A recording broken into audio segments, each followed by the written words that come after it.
There are two kinds of requirements for understanding the Quran.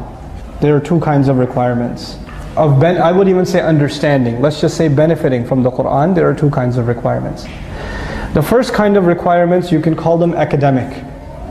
Learning the Arabic language is an academic requirement. Studying tafsir is an academic requirement. Understanding the linguistic analysis and the tradition and all of that, all of these are academic requirements. They require you to study. Anything that requires you to study becomes an academic requirement. But more important than the academic requirements, there are certain psychological requirements. I mean, if you don't want to use the word psychological, you can even call them spiritual requirements for benefiting from the Quran. And those are the harder ones. As a matter of fact, somebody who's intelligent can learn the Arabic language in no time. They can study tafsir in no time, memorize even in no time, and understand and know a lot about Allah's book in very little time.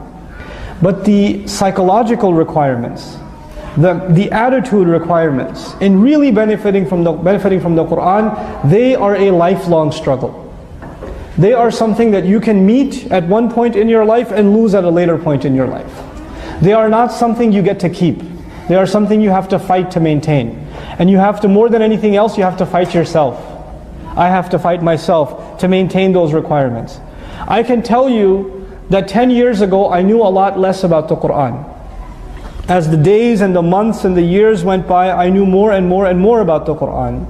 And even though in the grand scheme of things I still know very little about the Quran, those original requirements that are psychological in nature, I still have to struggle with those every day.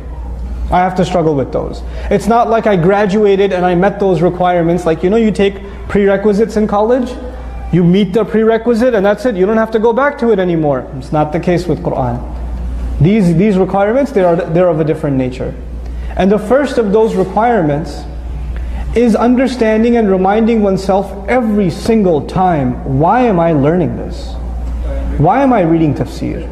Why am I learning Arabic? Why am I memorizing these ayat? What is the point of all of this? The intention behind all of this? And all of you know the cliche answer, and the cliche answer is, this is so I can have guidance. This is so I can have guidance. That's the, Quran is guidance. We study it for guidance. But that term is used so often that we actually don't understand what that really means. What does it mean that I'm asking Allah for guidance? What that means is that on a given day, every single moment of my day, I will be presented with choices. Should I stay in bed or should I wake up? Should I look there or should I look down?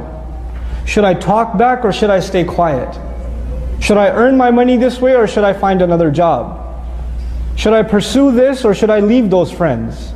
Should I hang out with them or should I not hang out? Should I respond back to the text message or not? Choices, all the time, every second of the day, you and I are going to be faced with choices. When we ask Allah for guidance, we are asking Allah for the strength to make the right choices. That Allah empowers us because of His word to make the right choices. Guidance of the Quran, that's what that means. That's what that means.